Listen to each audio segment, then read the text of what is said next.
Ole LBS Suzuki All Mizoram Inter Village Football Tournament Sunday somni pani quarter final mas haber second half an khel than le don ta tuna hian kan sei tawng khan a Paul jersey Paul ke kordum ha te hi Lengpui Village Council lamani a tin jersey sen le avar in Paul ha te hi na thiel Joint Village Council na thiela Village Council sang player tharwal om khom te an nia tuna hian second half an chan le don chia first half khan hun thai nga mozat khan muwa half chance kan mu de ubera chuti rual chan goal ro alu lova pui gol khum kha offside awangin pom sak ani lova ti chuan goal lut lo ta zerin second half hian goal mu ngei be sei ta ila Jojo hera atlai shet rem ati boy le mala hamara chu refrain for hama rem puyan ron hai man ang reng sia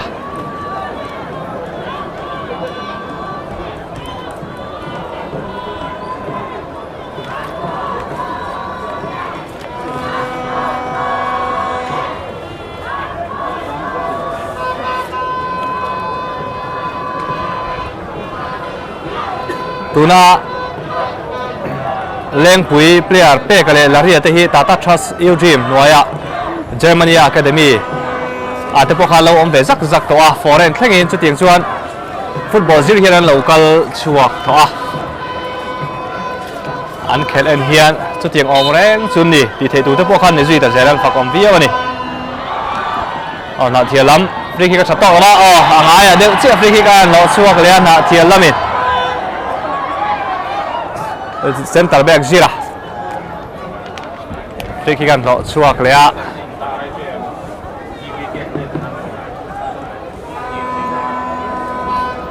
Joseph ala dindina aron pen chuak ta thunga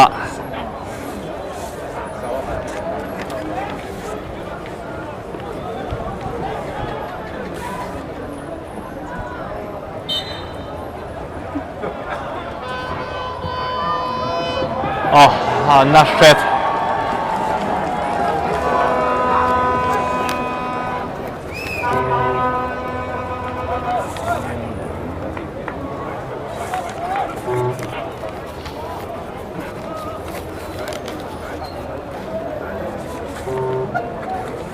Lalma defense atangin and play dora Lengpui lamin Rem Kiman chuante hi player experience nei thatak mai nia anate po hian thamwan pui viau wangti chu thil chiang ani ang khela poina langa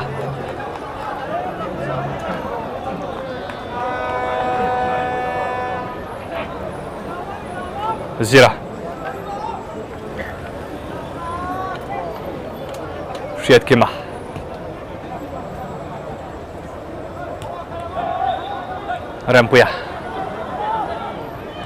Rempuya ball keng rei shet ahlau tange nge ya lari Jojo herlian control man lo Mafela Rempuya Dindina cha marila mate po khel ka mu thin kha nia Mafela avan keng thei ball Rempuya corner na thielam yan lo chuaka na thielam jersey number 11 tuna ball pe chia akha dindina ani hi MPL a po cha Mari FC tan te po khan lo khel zak to thina ni tin India game a om nuin club sang te po lo khel po to thia chu tiang te po chu lo ni de zela Shiat Kiman thang lama chante tan pe a chante an de dindina 1-2 fu tok lo tlat Jojo herlian ball thon lu da Rem Sara te ti lo Rem Sara van salute try Rem Sara try avan go te be Rem Sara lo gu Alexan kut ve la be lo nam ช่วงเดาดิตีอะกอลบันเนชันหิมันนี่อ๋ออเล็กซ่าจะสวยแต่เล่ไหมสุดที่รัวเลยเรมซ่าสดอาเซฟรอชัดตักเจอนี่เรมซ่าท่านคอยดูเซ่กอลลูกไงโดนะเล่คุยแต่พันมาช่วยเทอร์ไปเลยการสวยตัวฟ้าซาฟ้าปอเรมซ่าทกริมาจักเสียเวรง่ายนี่กันเตียทุกท่ากันหมุนนนเลยแต่เชียนี่ second half เรมซ่านั่นตุนควอเตอร์ไฟแนลแมตช์มาสับเบอร์กอลมาสับเบอร์มาคงเตะวิวนี่อเล็กซ่านาเทียกอลก็ปรินแบงค์ใช้มานำโชคใช้มากอลบันเนจังตัวนี้กอลไม่เนี่ยเจ้าเฮเดียนะทางนั้นมันปตาเลี้ยงปุ๋ยแล้วเป็น cross ball มาเราซื้อ cross ball ชัดตอกเราลัดตุนจุ่มซื้อ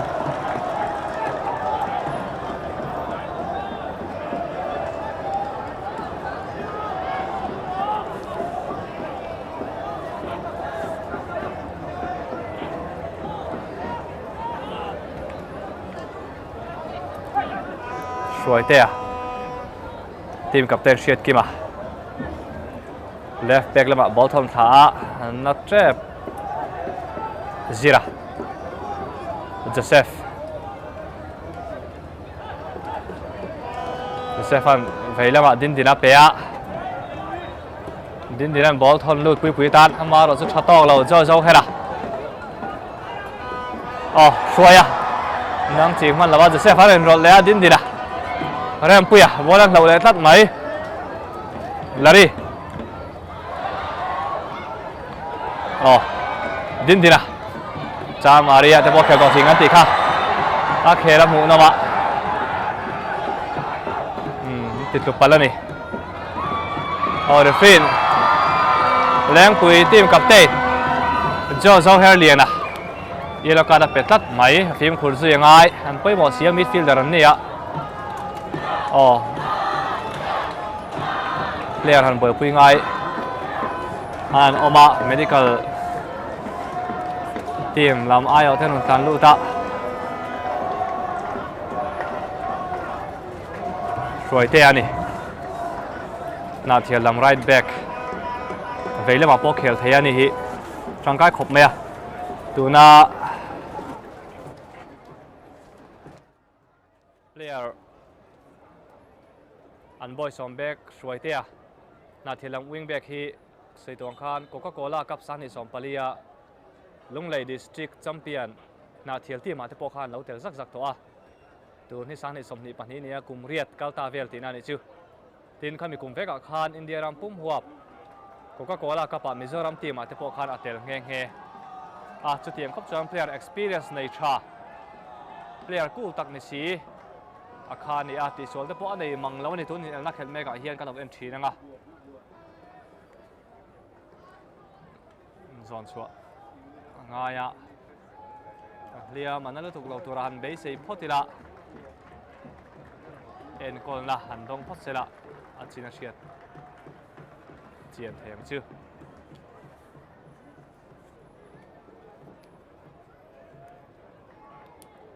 นาทีละมี substitution เสียมโดนนี่เมล่า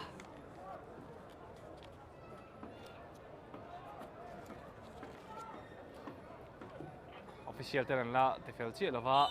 ฟรีคิกกันเป็นพอดอนนี่ปุยอ่ะ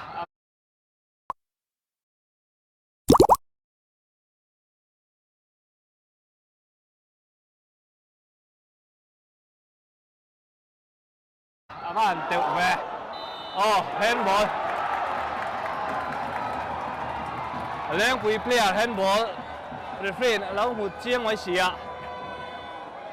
ดูนักขันปุยเตะวินาอันนั้นเตาเปียลแล้วซักบอลเปียเลยนะคะบ้าละแล้วฟูไปละทั้งกูตานาทีละมีเป็นนักเตะเราช่วงกันดิอามาเราช่วงกันเชียร์เตะตันราวน์ออฟ16นักขันนาทีละเฮียนคนสอนเลี้ยงไทยละกันเป็นนักเตะละอันนี้ค่ะ1-0นูฟัวไล่สิครับไฟนูฟัวไล่ขันเป็นนักเตะเราช่วงกันโจ้เทนตัวละขันละเป็นนักเตะนั่นเรามีตัวทุนทุ่มเฮียน na thian lam hian penalty an lo chua hi an ma hruai na gola tun in na LB Suzuki All Mizoram Intra-Village Football Tournament kan khelme ka quarter final goal ma saber hi penalty atrangi Josephan akhung ta abahan moi em penalty kha penalty thata kani asira bola da a pe thiu chi ba kha entera Joseph kha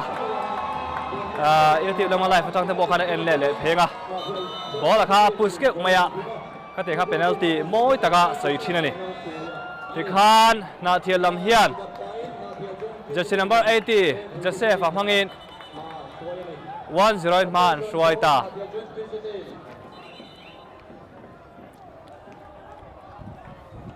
Jersey number 12 replaced by jersey number 14 Roshan Zuala.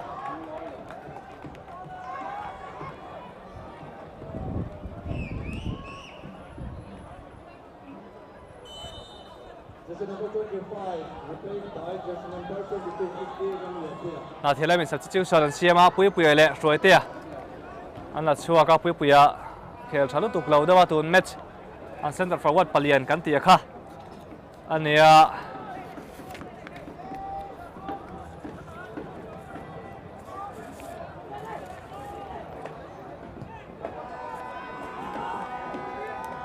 leng pui la man charangai oro sa rem sara rem puya dindira rem puya ta la pelea amaro chu zo hera lawin rol mana ma fela la le ngala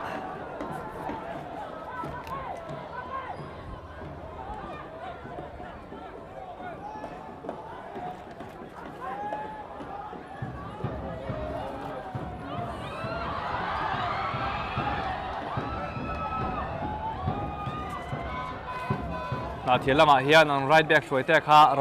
ram lo pui na ron thla ka jersey number 22 in tin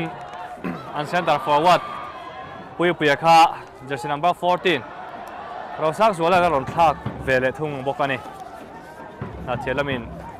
player 6 soi towa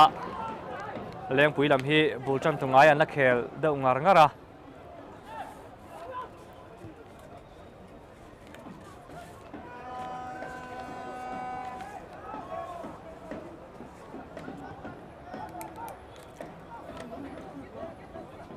Siat kema chaklama ramlo puya Shwayan ball lak saka rem saka lom nai sia van lawam teu thin ve ma felam ball la utla me lai la ria te thian du nen lak saka Josefa dindina sang Zulata na shed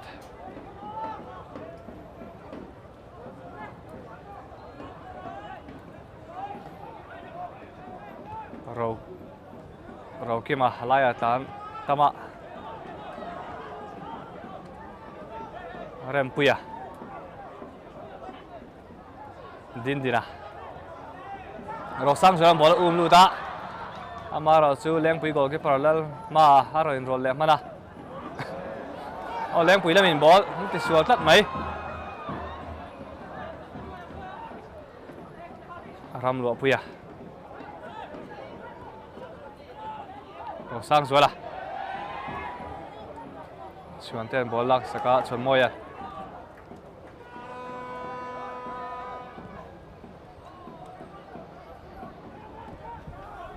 chon moi hi chon te pon ti thina leng pui lam tar nunga an how to pa pakhat jersey number 10 hi changkai khop maya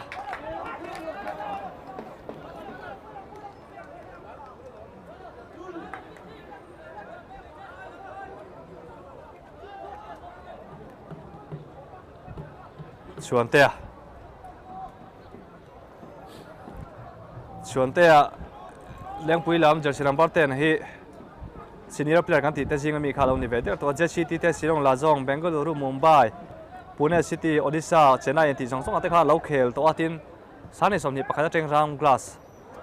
I League club round glass Punjab ate po khan lo khel ta ania India tan te po senior level ah hian san ni le som panga tang nei to kha lo khel to a chu tiang chuan India rama player kan nei tha te jing ami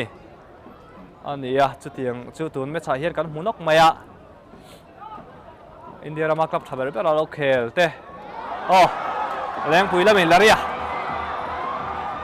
Laria rem sang a tho na set apa war chu ding via wa ma chu control kha adu thu sam lo ni Laria van trong kai em soi tuang khan rem sang a ball pe tu Laria hi tata trust you team anti noya Germany academy a omjing ati khan lo tel to a chu tiang chuan football hi mu mal takin zirna thaber bera hian an lo zir silve nual to a chung chu khel mola tu la hian takin kan mu mek zela an khela mu naman ball a finga an ball keng te engkim an chevel ball an chan lawa an om da song song te hian en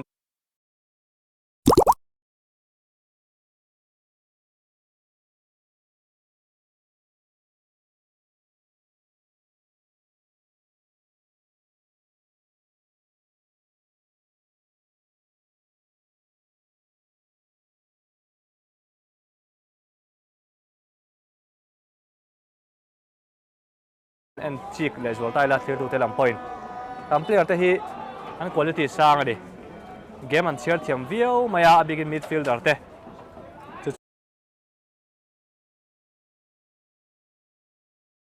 chuan in khel te pawh mu nam zual kan ti thei ome leng pui village council hi sang ni Paruk Khan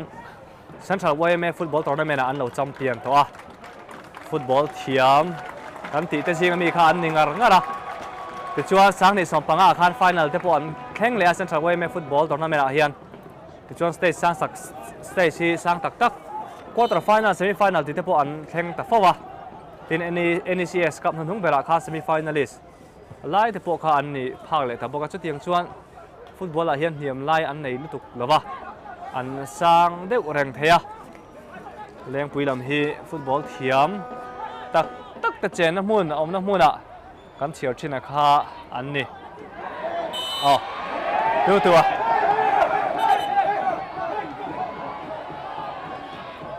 mati tluwa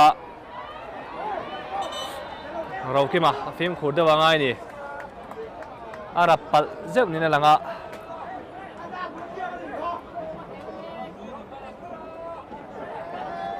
tu a na tiang reng viawa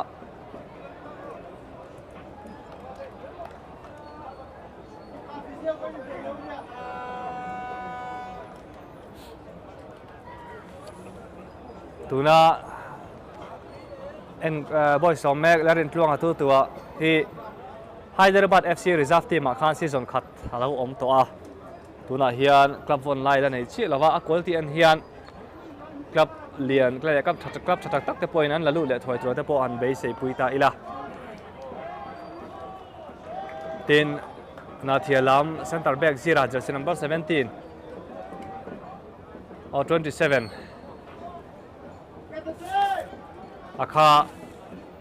MPL aram hlun no tan te po lo khel reng to thina experience hi team in a chhor tangkai viwa begin tlar hnung lama hian nget le zol ta viu maya ani ho hian chutiang te chun ni a tin sani sampakwa Central YMA Interbranch football tournament a lelman mana tulahan sani sampakwa Central YMA Interbranch football tournament a semi finalist le state games a finalist squad amia khan tuna na thial team a player te hi an om nuala an na tel deuh vek zo kani chuti khop chuan player hi an na in khom thavio mai na thial lama hian hei hian an team game te po hi kong tam taka ati phui sui deuh ni te poina langa Joseph a fall vele a rokima laka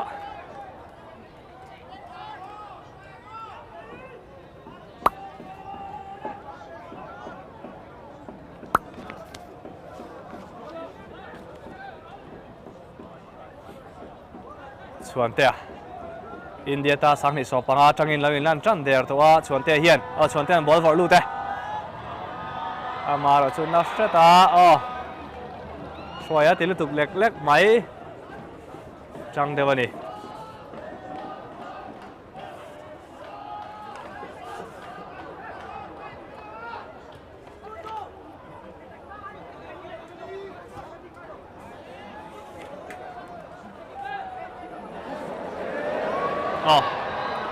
rồi sang số là bạn chắc per vele tuấn trung han Jeremia bola lawa rồi sang số là penashet an adin hay ang nang sia tu này khan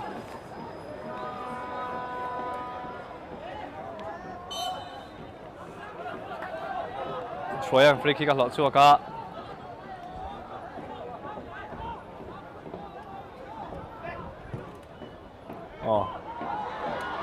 rem sanga gola traya avan teu vele Alexa save thalatuk ahara ni khatiang ha ki parda sang sia gol mak ta ni box sia ki parta om hun tanga lo ben mai thin han zuan ve de danga ya timing kha sia danga em ani rem sanga gol khong teu thin viau maya la khung nge bo kun la oma Alexa lo dan sak zel ria tu na ri chuan Alexa avan ti thaem atlak na lama to kuma so daw ni Alexa na thel gol ke pare an zuang sang to thina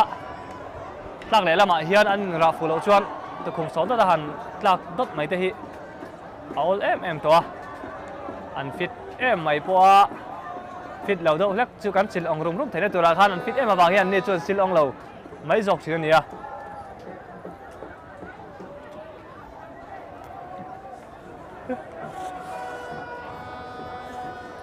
thôi lẹ ngào thấy mấy Alexa kan player te hi India lo from se in la khel zui zel tur te phei chu an next match atan te po hian in lan thei zel turin dam thavar reng sela kan du sak em ani anin hiam pal te hi lo oma amaro chu tharum game ania ril ru zong taksa zong eng kim pe ngaya cho thiam ka ra cho in liam pal te hanin ti pal te om lo thei si lova beka avahan em suan te ta nu om reng mo ti lai ta ma ron om về le a suan te ama mak te lol thin ve zo herlian a tol hunga suan te ron tol ma thung ani thì khi anh khởi xung xung đón tay em nỉ lên quý làm hiền xuôi à mà tông player ra làm tổn hung rất boka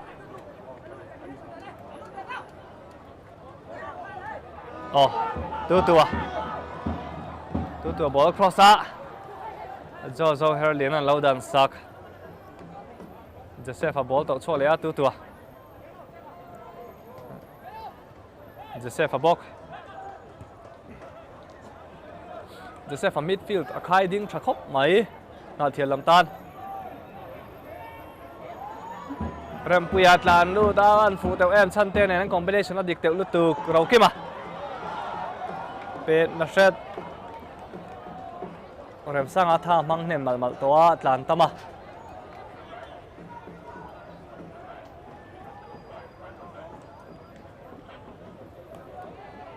zira chuan te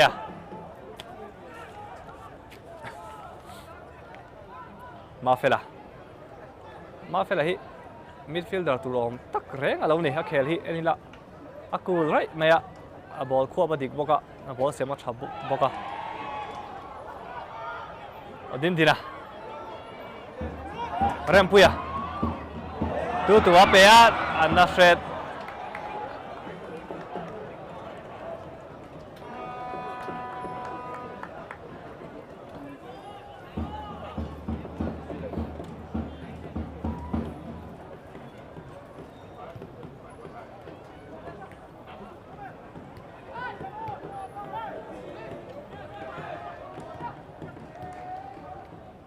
ram lo puya tu Rempuya ball control man lo mà chú Rempuya van là sốc theo rồi sang rồi là keng gì là keng ray sẽ là sẽ cái mà back pass Alexa back pass chặt tóc lâu đấy này sẽ cái mà tu là hiền na thiệt làm hiền penalty changa goal là khung mangin 1-0 man suai meka asen lampang hin ha thiệt anh nia apo lampang hi leng pui ani tuna free kick lo chok tu kha chuan te ania senior player kan nei lu tak te jing mi nia India ta san ni som panga ta lo khel to kan tik to kha India Rama club tha le lian ber te so noi ngam za da lo nu che to boka chutiang chuan player tom thiat nei tha leadership nei thatel bok ania leng pui lam hian an tang kai pui viau ani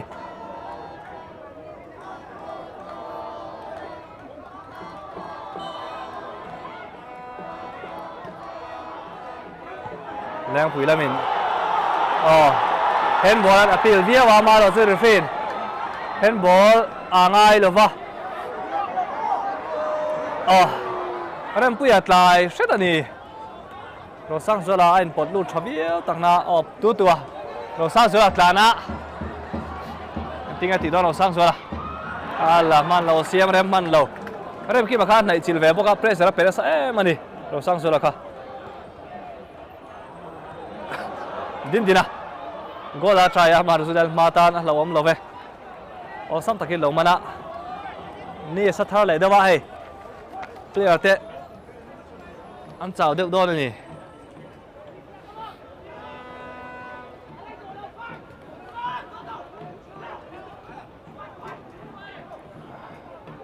rồi hi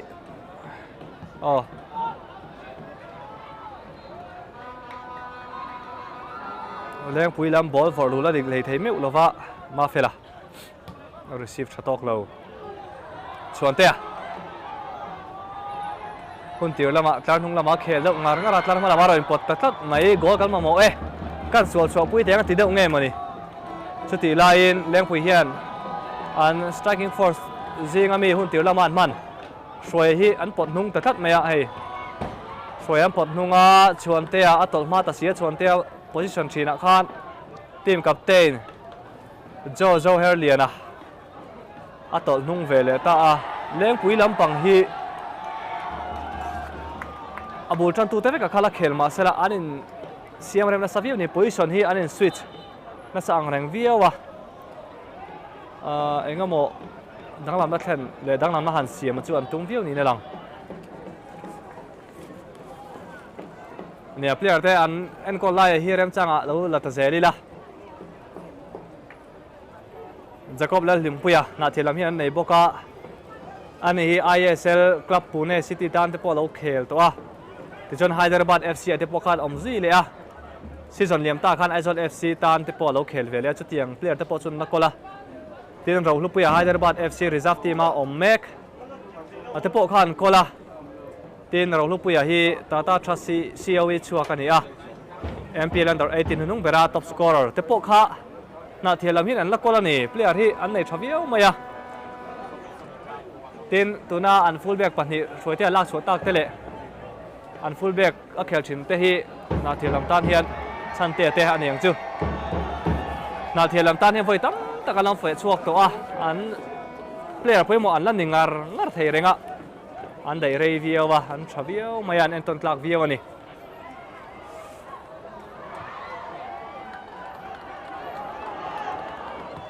leng pui lewin ball thon lut vele a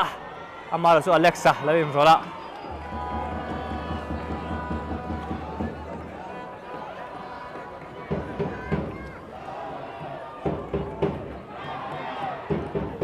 fence te thom po tha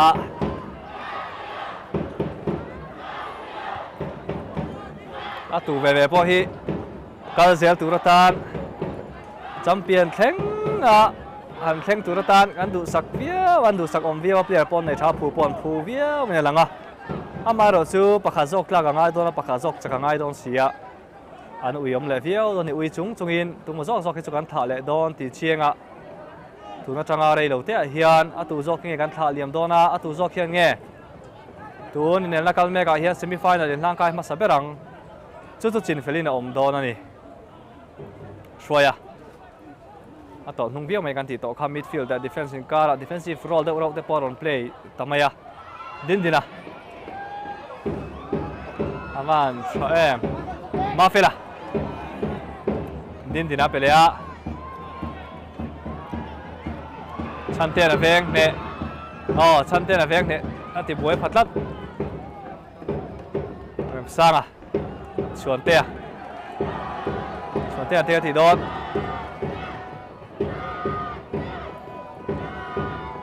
Roki mata ball da Rem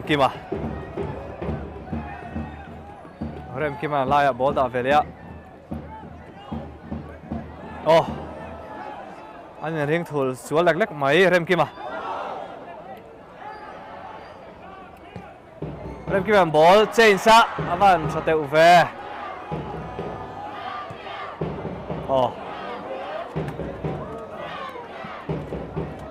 mà thiệt là mình clear pop hết phim khác hết tí đâu anh Jeremy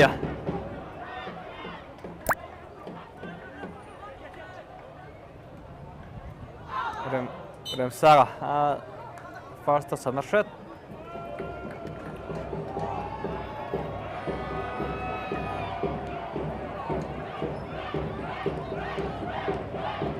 tu Joseph Rosa Zoran fall draw stroke về lẽ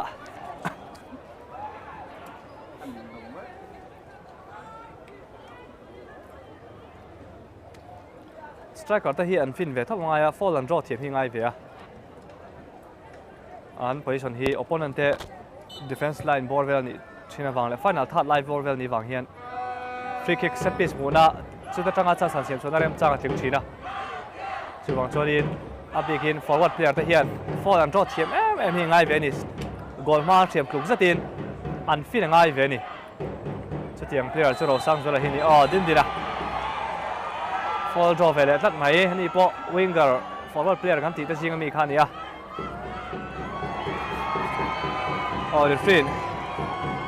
iroka phol chok ve le peka leng pui lama ti hian an team captain Joe Herlian ale an tlar hnung lam veng tu peka jersey number 17 ten iroka an choi ta an film khur su yangai an film khur lova engama fall lawm do te phei chuan nei le ni phei chuan ore ka thlenga choi thina cha sakha sang em kim lo pal chu lang viang to lo ni heti kan game sang team tha ve ve chuan chu mang chuan in team khur su yangai na thelang jersey number 10 Mafela hi an midfield khai pa hi Bengaluru Academy ate khan lo om to thina tin sang nei som hi pakha Santos Trophy a Mizoram team ate po khan lo tel vele boka chu tiang chuan player ton shiat nei tha injina thatak atanga lo injil chuak akha ani ve an tangkai pui viau boka team pahnia hian player tha an tam viau mai tin leng pui jersey number 20 Roki ma hi junior team lama India tan lo khel nual to boka ai sela hian Northeast United lama reserve team ate po a om ania chu tiang ang player ta chu an ni deuh nok ani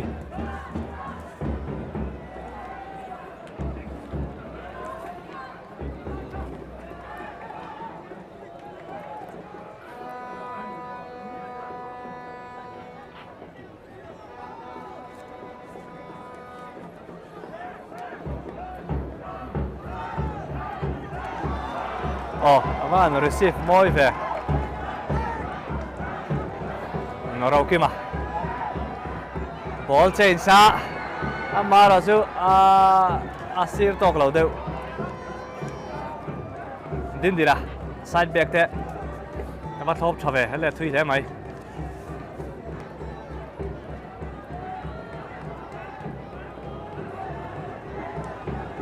chantea Rempuya siam rem man renga ma ro chu thon lu top mai a ti fu lo deu rem kima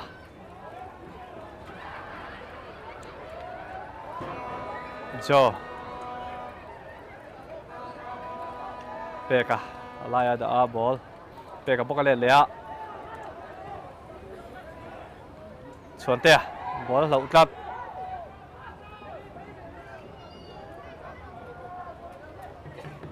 ram lo puya tu tua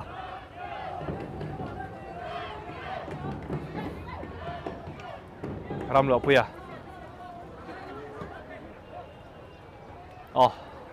lo sang rồi là head pass Travio me ma phê là Santos Trophy Mizoram ai để bảo rắc rắc tổ trình ngắn tỷ kha ma phê là Larry ball hậu về lea tu tua referee advantage sa pe ma phê là tia tỷ đòn lo sang rồi là Joseph tu tua là lẹt rèn mai din din chuan te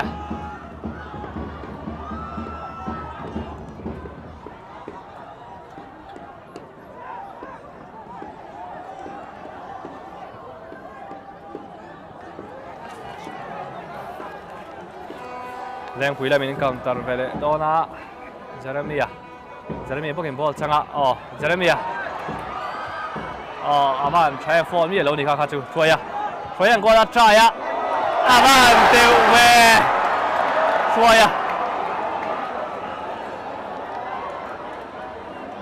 ala wom do lo mon tian na thilam pang ha an thir thup mai te la boy somai panin ma Troya ban khung teu te lu ve Alexan beng chuak mai do ma ti lai la beng chuak phamai si lawa goal ban ne chan him le ni na thilam Leng pui la min goal ban voi hi an per ta dop mai an la van duai deuh chance nei lo bi kan ni lova an la van duai deuh ria de po chiar thei ome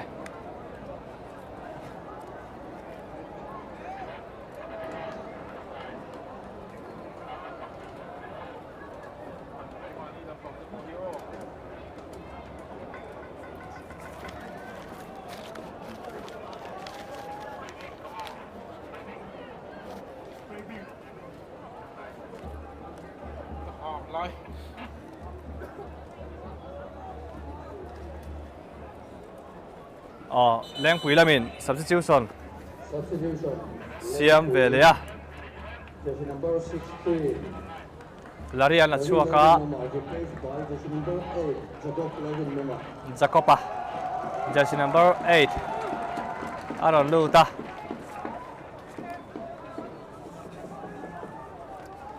Laria an la chuaka di LPS Suzuki All Mizoram Congress Ball Tournament for the final Jersey 5, represent Hatani Hatel, joint PC team. The in Jersey 4, represent Hatani,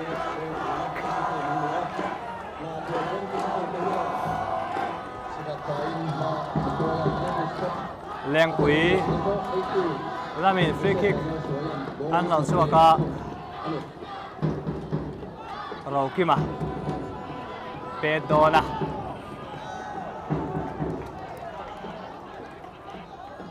corner aina spot aku athasata leng pui lam tan ro kima tho lu ta leng pui la mi an ma han tau lu teu va le pe ka khan har sap chung chungin rem lo chung chung han tau sa ma rồi chứ leng pui la bin goal an chan tir le talova chan chu Travio mai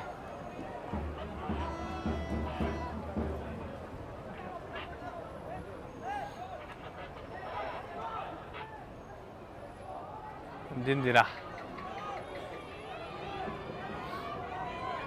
pe kana chung he don em chan te na thop Travio mai a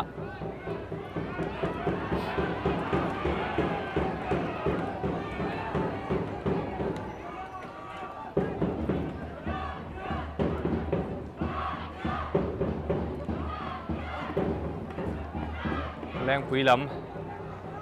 goal phur zo kan nia goal mà mo vía wa chu ti roi na thiam lam hian an nor na ang reng vi hei tu la point en tai la tar nung la mai no tam lu tuk lem lo ani rem sang ale zira an va hin check cho thin em an mu dom thin thế mai chak dun boka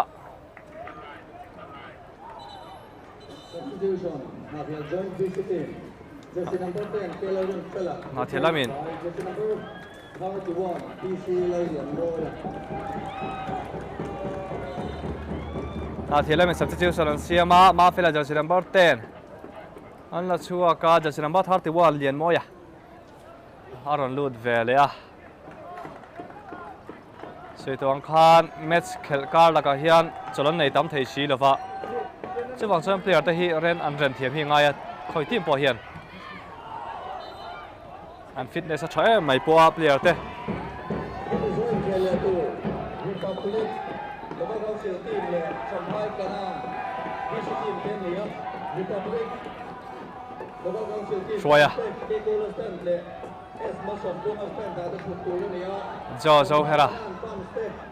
So more stand da le so min go de stand da football le.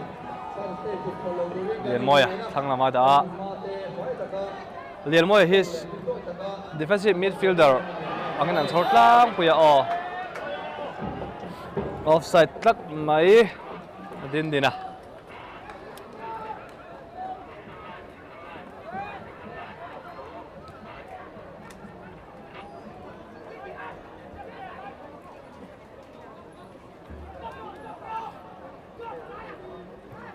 rem kima laya da ball Jacoba thang lama Jacoba hian alai ron lo lum hal viu maya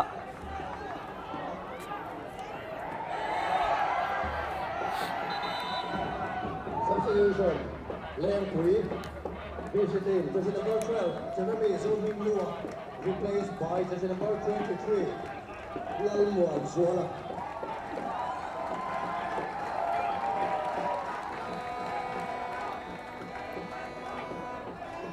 leng pui lama left back Jeremy an thla ka jersey number 23 muan zuala aron lut ve le a ti pani ten an player te an thak kan wal mai oh avan teu ve chuan te a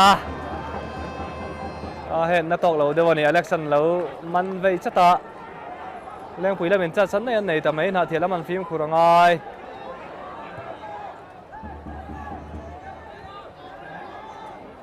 goal chua thei lo an ni big lova na thil po hi run of 64 a khan khozol veng thar po in goal an khung ton ni khan na thil tar hnung sutlangin chu wang chuanin leng pui ta hian be sei la sang viau maya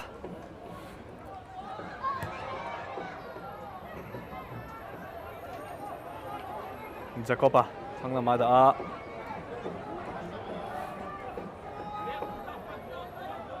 muan zuala rem sang atan penalty la pil vi ma se referee penalty angai tlat lo arang thin sia sliding te kalania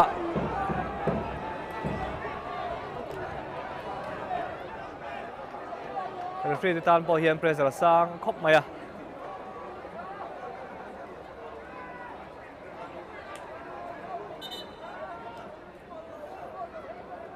na thiam lam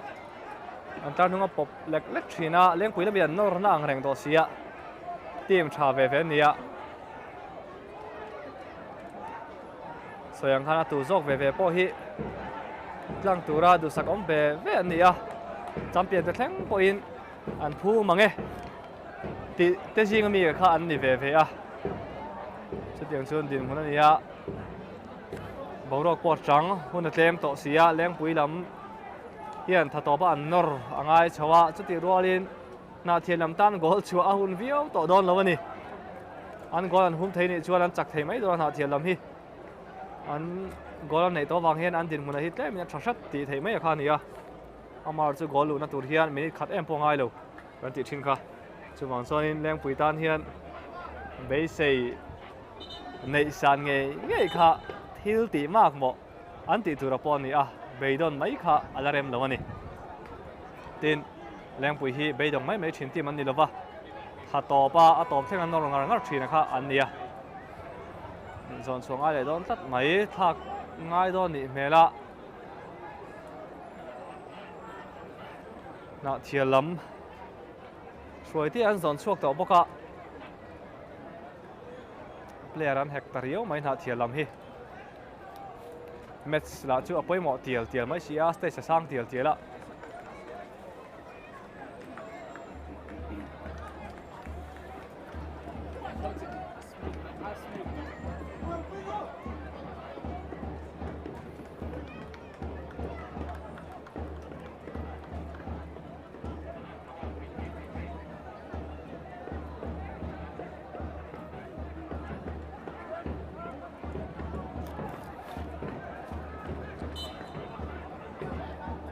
na thialam hi an tlem ta hra som ani ta player leng pui lam hian an tam zok lai hi an mang tangkai thiam angem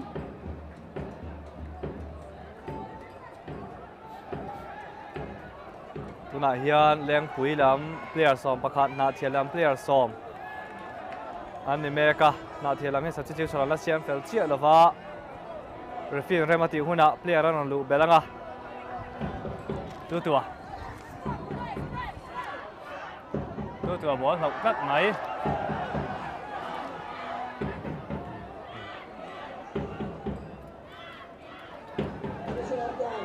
lên quỳ làm Peka bỏ vào lưu ta chân tiền làm để xóa chân tiền lên quỳ làm do cái mà con là ran mấy xí xí à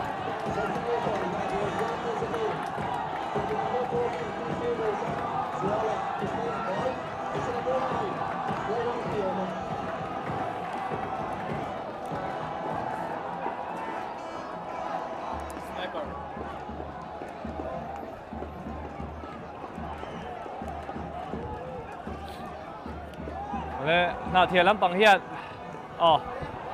lên quỳ là mình làm bạn khung tiểu em lên quỳ là mình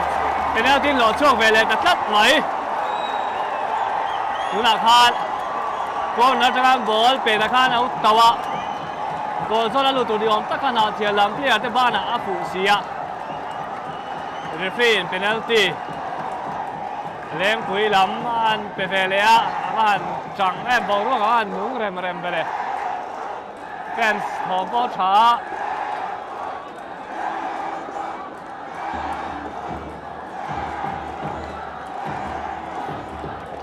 nào thì là gọi cái phần Alexander đang thấy đó em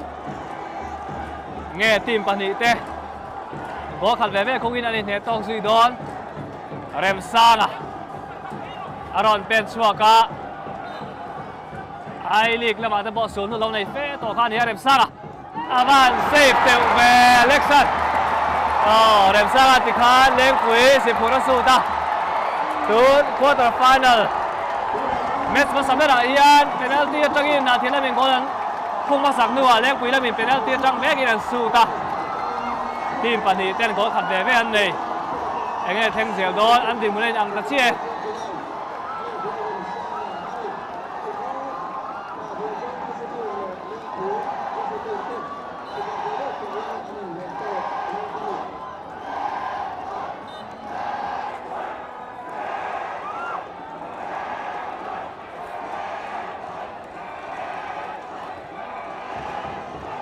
tua bảo ruộng anh ông thang lệ team pan hị tên level lệ ta chiaกันสยนาเทียที่ทีมชัดตักในมาเซกอลชัว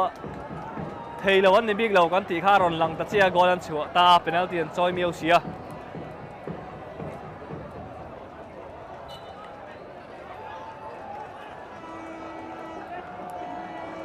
นาเทียลามีนันเซนเตอร์ฟอร์เวิร์ดปุยๆนัดชัวก้าอายะเราสร้างส่วนด่าเราสร้างส่วนเทียมเลยตัดเชียสไตรเกอร์ดังรัมเตียมาฮารอนดาลูเลนี่ย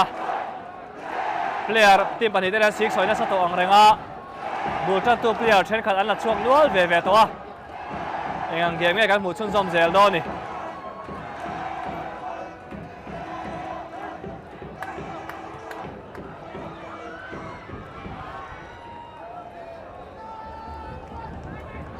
team pani den huai sen dun khop maya defensive game khelan tum hau lova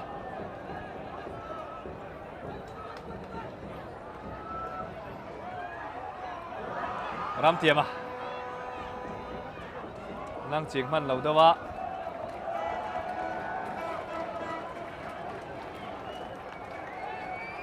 ram lo puya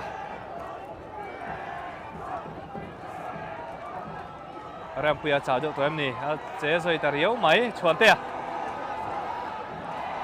Jacoba thắng là mà chân tiền lại à do her liền à do her liền nó pass suộc lẽ chân tè mà rồi chứ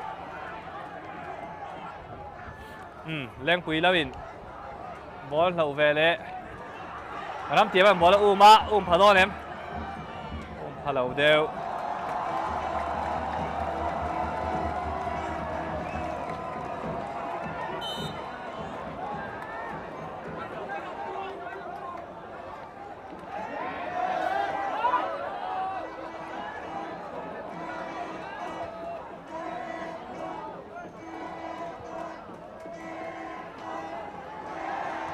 lên quý làm tan hiền bên sẽ chẳng rồi luôn Jacob vào lệ muôn zual ta hiền là lai rồi đùa lúng chặt ta viêu mà midfield nó chặt ta sắp này là ngã lên quý làm bằng hi Aaron in rem dik ta viêu mày anh game in ma son thì lâu rồi là nhiều vạ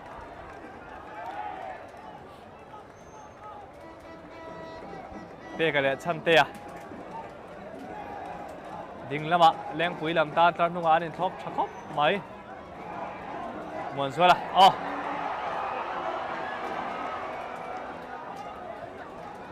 yang quý là bị ball chạm xuống ra mà rồi kia mà xe rồi lốp rồi về rồi lốp ball thon luôn ta ram tiêm ta là sang sẽ là nè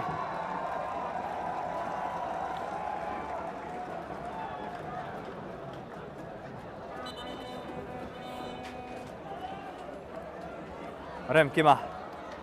anh tin là về lẽ phim hình khéo thì top lấy lô cả medical team làm ai ở thế tàn luôn để rồi anh ấy chưa chọn chín à bây giờ thế làm sao dùng à anh phải có chín khóc mấy lên quỳ phê sen ao bỏ nó xong rồi anh vừa là các chuông lạc luôn đi